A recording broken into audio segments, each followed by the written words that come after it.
Hello in Silent News. Today we've got guest Harshit Agrawal. Hello. Hi, good Okay, morning. tell me about yourself. I'm Harshit Agrawal. I'm a graduate student right now at Boston University. Previously, I was working as an RF security researcher at Hackersera. Prior to that, I was working at BMC Software. So my primary research areas includes like RF security, drone security, IoT security, and I'm from India, from the central part of India near Indore. So my career started with an interest in the cybersecurity. So I simultaneously worked on some security research, presented my paper at RSA conference. I feel elated when I was shortlisted for the RSA Scholar program and could connect with 30 plus top US university students and faculty there.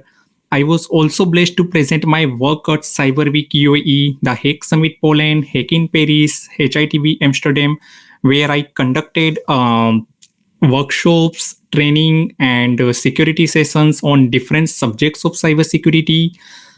Later, my college played a essential role in making me confident about my ideologies, so I decided to contribute to various societies. And yeah, this is me now, like here in Boston University, pursuing my master's in cybersecurity.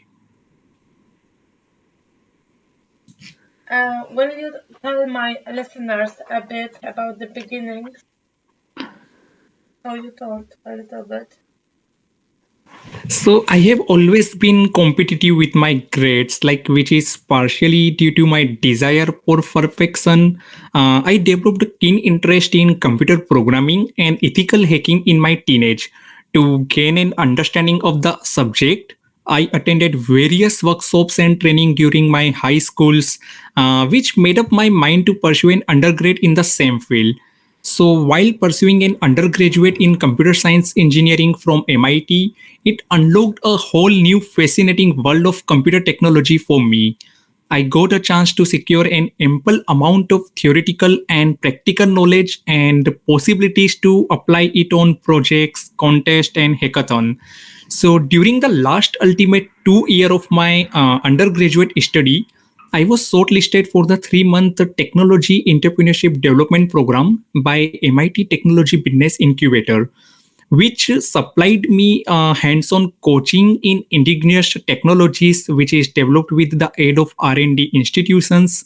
The course Computer Network and Cybersecurity, coupled with my industrial training at Quick Hill Technologies, so that helped me to leverage like a better enterprise experience, exposure to market practices, and improve enterprise skills. Later, I did a seminar project on cognitive radio network, for which I was awarded the Best Project Award in the department. It allowed me to work with tools like USRP, Blade RF, and GNU Radio, which later became a key inspiration for me to look more into wireless network and IoT security. But every time, like when we are in the cybersecurity, it's like ever expanding and changing. So to extend my knowledge and research in this domain, I attended nanosec conference Malaysia, Nalcon India, HITB Singapore, where I network with various security researcher and industry leader to discuss the project scope.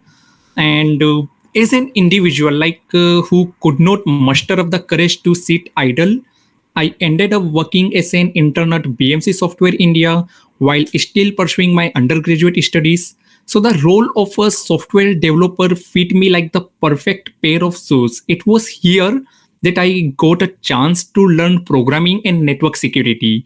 Eventually, I moved to Hackersera as a security researcher.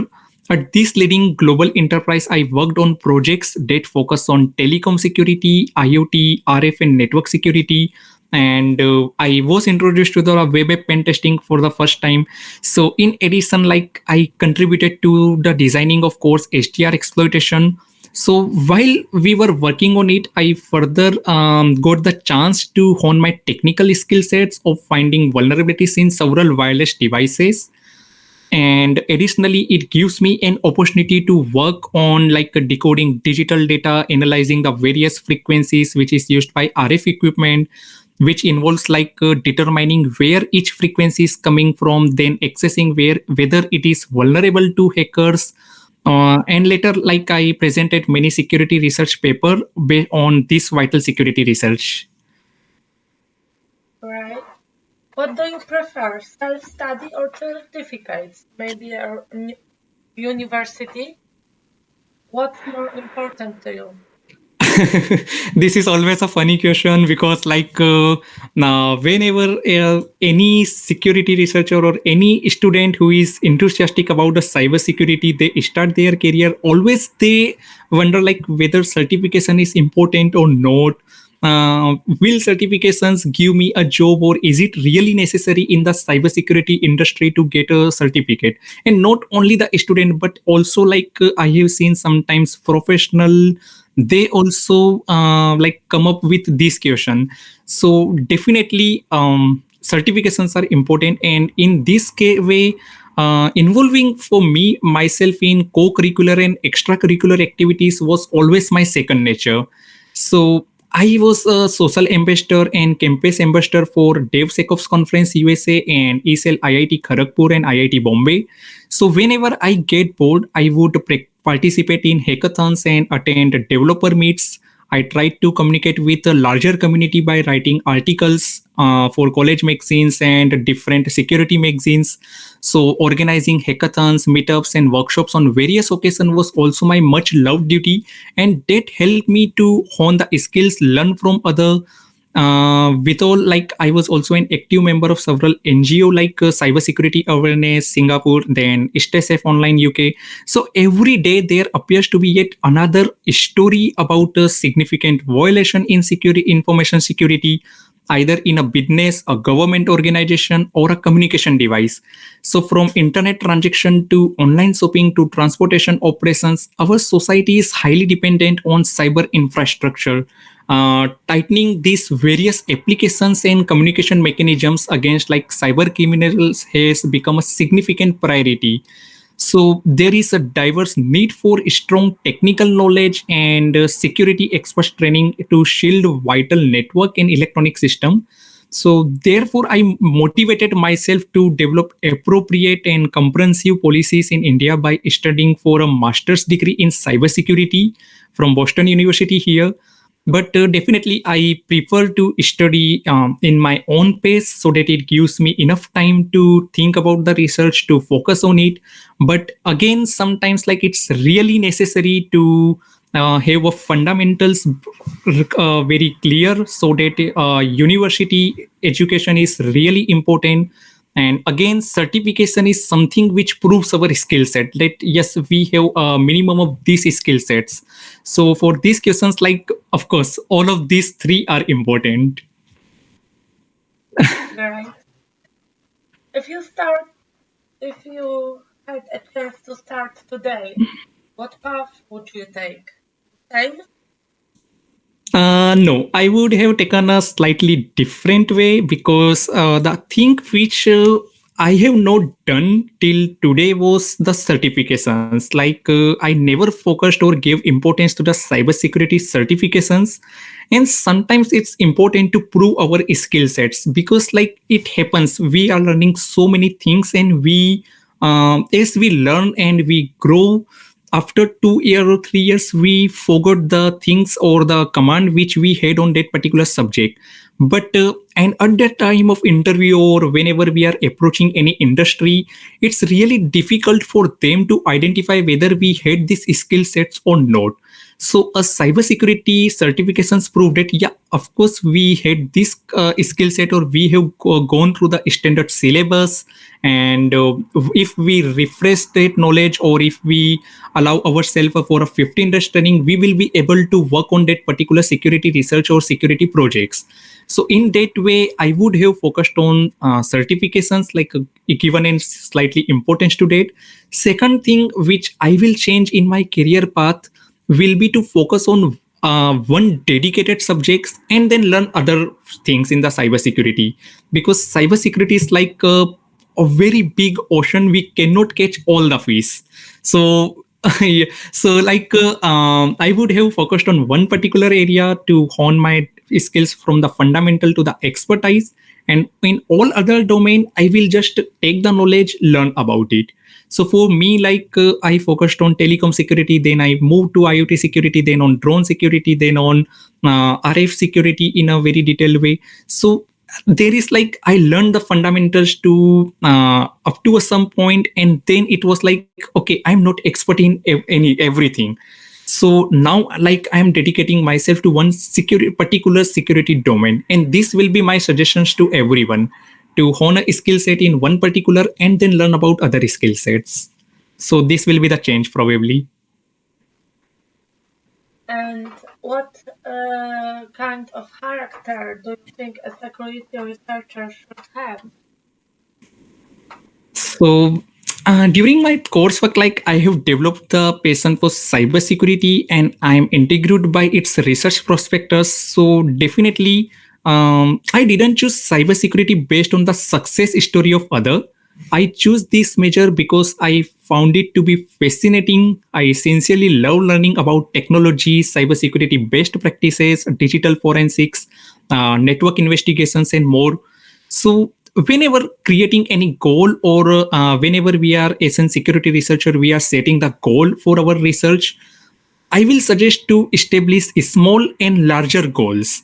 So these small goals help us to reach larger goals with time and patience. So for example, a smaller goal that I have right now in university is to get as much as research experience in the field as I can. So I impel myself by seeking any opportunity that could expand my knowledge in cybersecurity.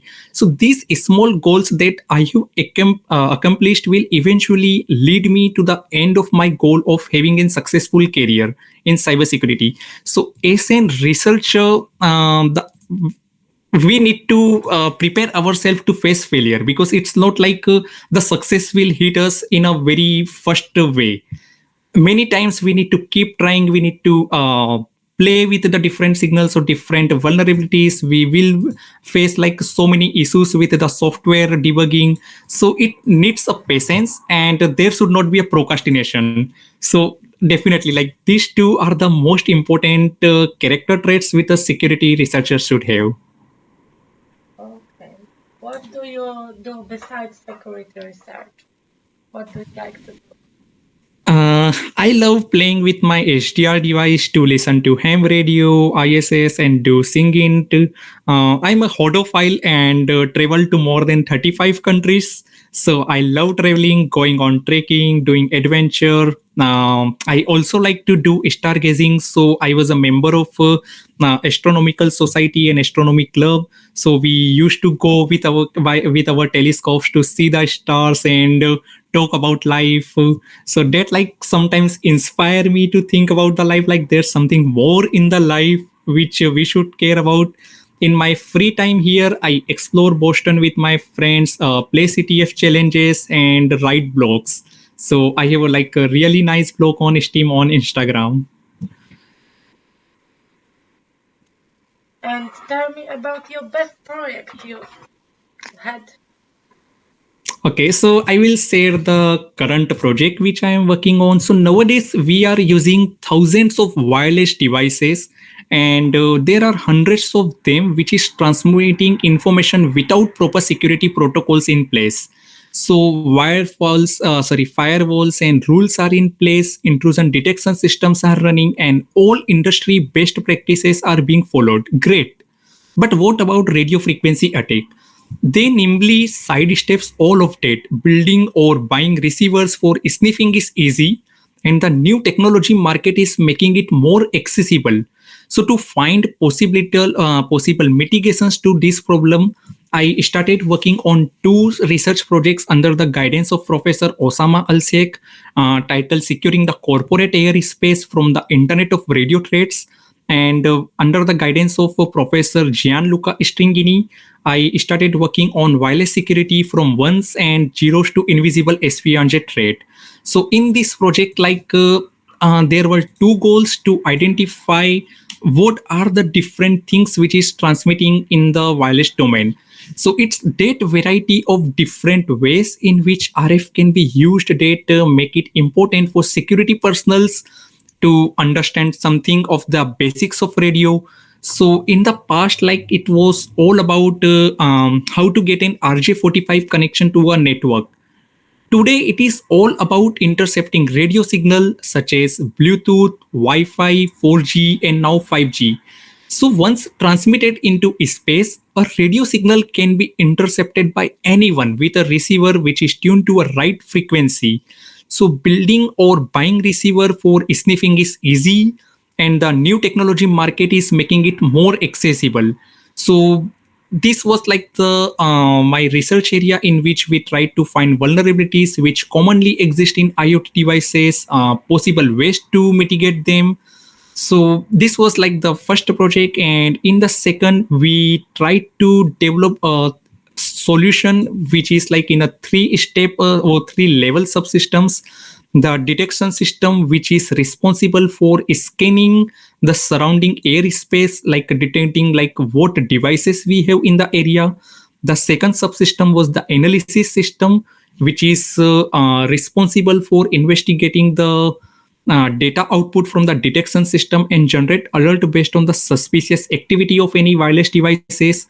And then we had the alerting system which is responsible to take actions based on alert which is generated by analysis system. So all of these three were trying to monitor all the wireless devices which we have in the proximity, whether they are whitelisted or whether they are blacklisted, and what actions to take on them. So these are the research projects which I'm doing. So tell me about your worst project. I will share something which happened wrong while doing a research or a project, and that took me a 3 to 4 week of my time to find like what exactly is going wrong. So this project was like when I was working with the radio frequency with my USRP and HEC RF. So in that project, like we were trying to identify all the products we have in our close proximity, what wireless device the what that wireless devices are doing. So user stories were something like radio wave exist all around us, although we cannot see them. So there are like various kind of systems using wireless connection. We focus on identifying rogue devices such as unauthorized cell phone, computer sensor, or smart home devices. So one of the project goal, it could be the user story is like in corporate office the boardroom is most valuable asset for attacker or competitor to learn about customer partner strategy or financial results and intellectual property.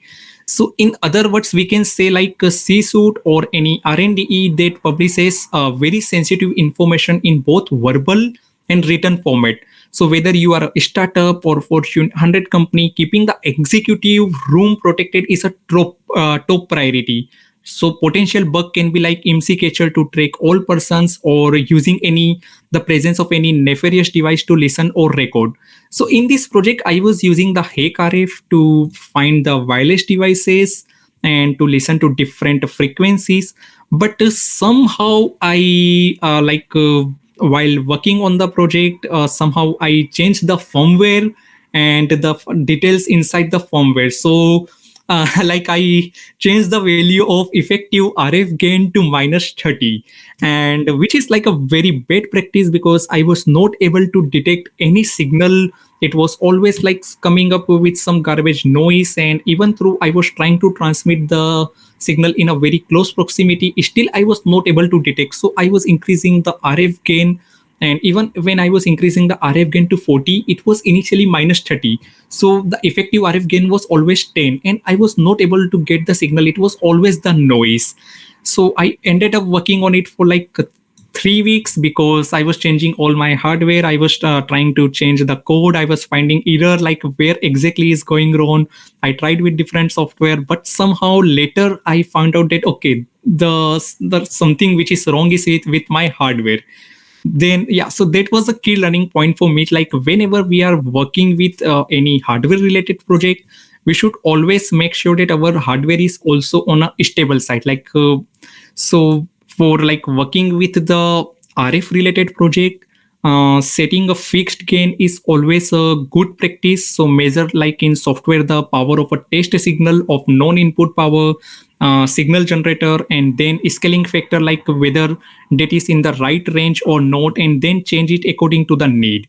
So that is like really important, knowing the right signal to noise ratio, what is the RSSI value, whether the analog to digital conversion took place in a right way or not, or is it absolute, or like is it tricky to change it. So these are some of the things like which went wrong, but I'm happy that I learned from it, that yeah, that will help me like in future. So this was a one good practice which happened. Okay, tell me please about the highlight the efforts that you have made to achieve your career objective. One of the thing like which I was very shy in school was to come up and discuss with the people. So I was like a kind of introvert, and it was very difficult, making it very difficult for me to present in the class, to face peoples, and to have something like to communicate. So I quelled my fear of public speaking by participating in various community events. I put my knowledge to the test at every opportunity I could get. So for doing so, I started doing volunteering, because doing volunteering is a good way to get an opportunity. So I volunteered in security communities to acquire more experience. I descended, I had to learn more, I had to dig deeper into whatever I could get. So, and my thirst for learning was not quenching, but it grew further. So, as being a member of Null Security community in India, we organized monthly meetups and invited academics, researcher, IT professional to share their learning and experience, which helped me a lot to enhance my skill set continuously and allowed me the opportunity to network with professional. So this will be my suggestions to everyone like who are having a fear of public speaking or trying to set up a career objective, or if we want to learn the technical the vocabulary. So OWASP have many security meetups. So in the time of COVID, we have a really good chance to attend through online. So we have that chance to participate, learn from other, and do networking. So And tell me, what is it an IoT? um, IoT devices are like we have always seen. There are, in simple words, IoT is a broad range of network connecting physical objects or devices that communicate with each other and exchange data without human interference. So it's like capable of collecting data, processing data, transferring data, and we have so many security vulnerabilities, as well as it's really difficult to keep the IoT environment always safe. So we need to come up with a manufacturing standard, update management, physical hardening, user aware knowledge and awareness. So there's a lot happening in the IoT world. And the main objective of security, like which is highlighted, is like CIA triad. So I will say, like, what do you think of a world where every devices you own is communicating with each other to do your daily task? Like we wake up, we open our eyes in the morning, and the device is telling us the whole list of tasks to perform today. Also, they'd give us instructions like our mobile phone and our coffee is ready when while we get ready for the office, where CCTV cameras can identify and stop excessive force before it turns deadly, to wearing sensors which reports with real-time health benefits to alert patients to emergencies before they happen, even as a drone like which is being used to support first responder. IoT has like a transformational impact on our life in across all different vertical sector.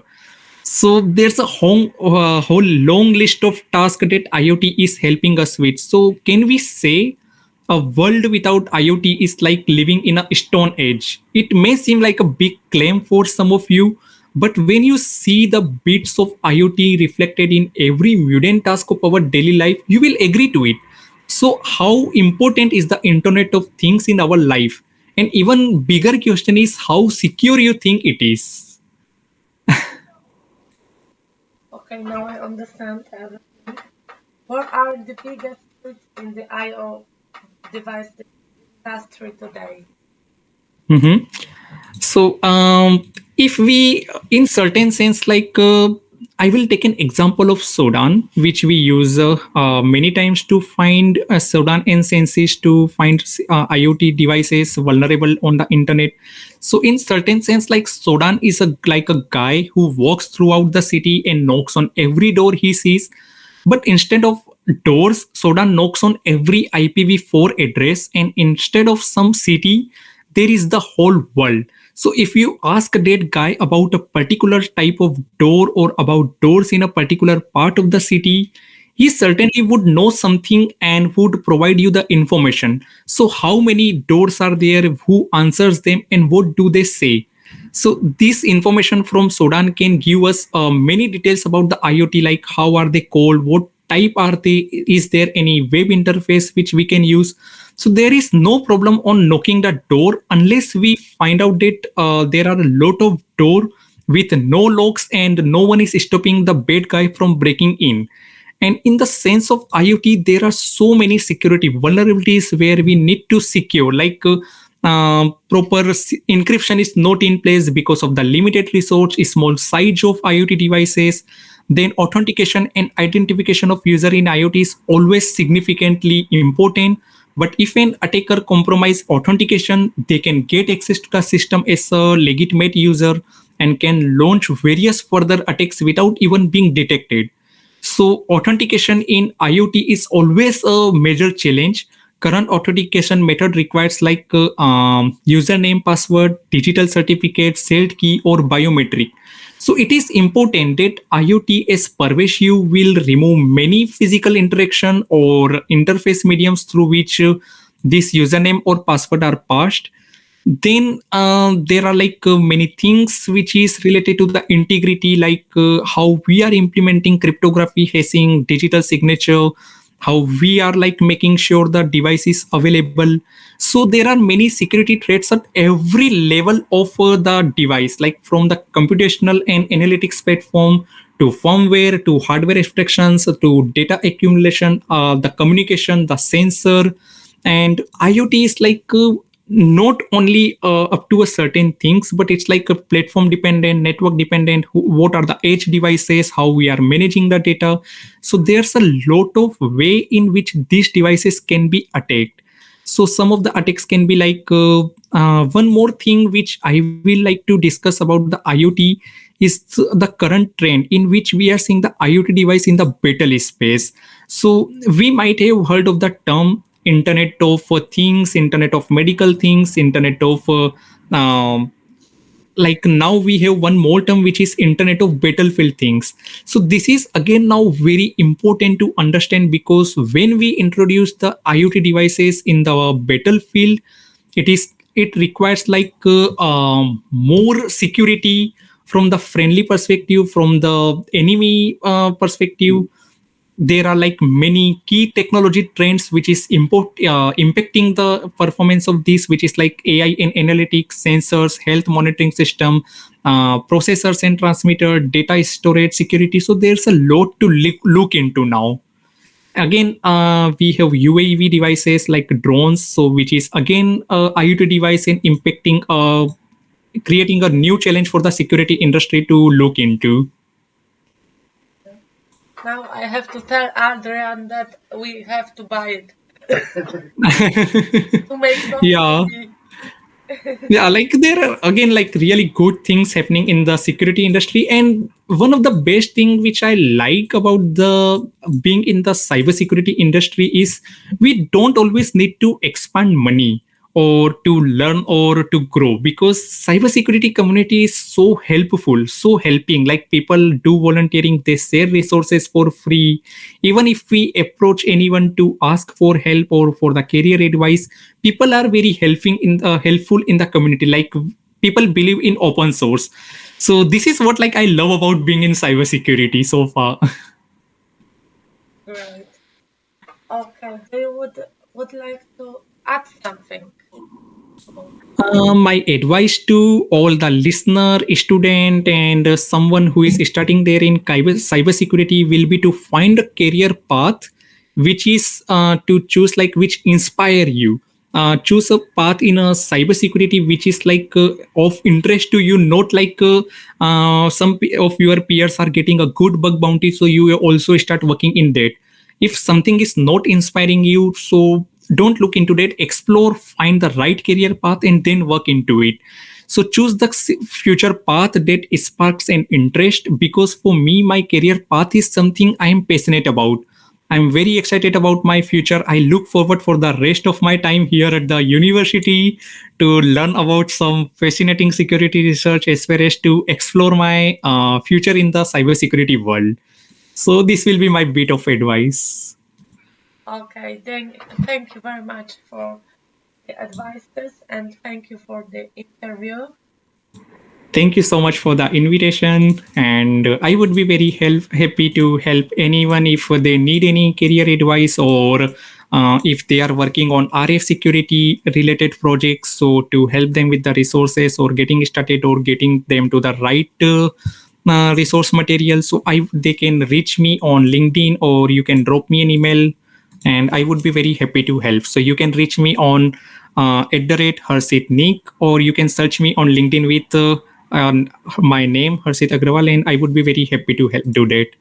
And again, thank you so much for the invitation. Okay, thank you.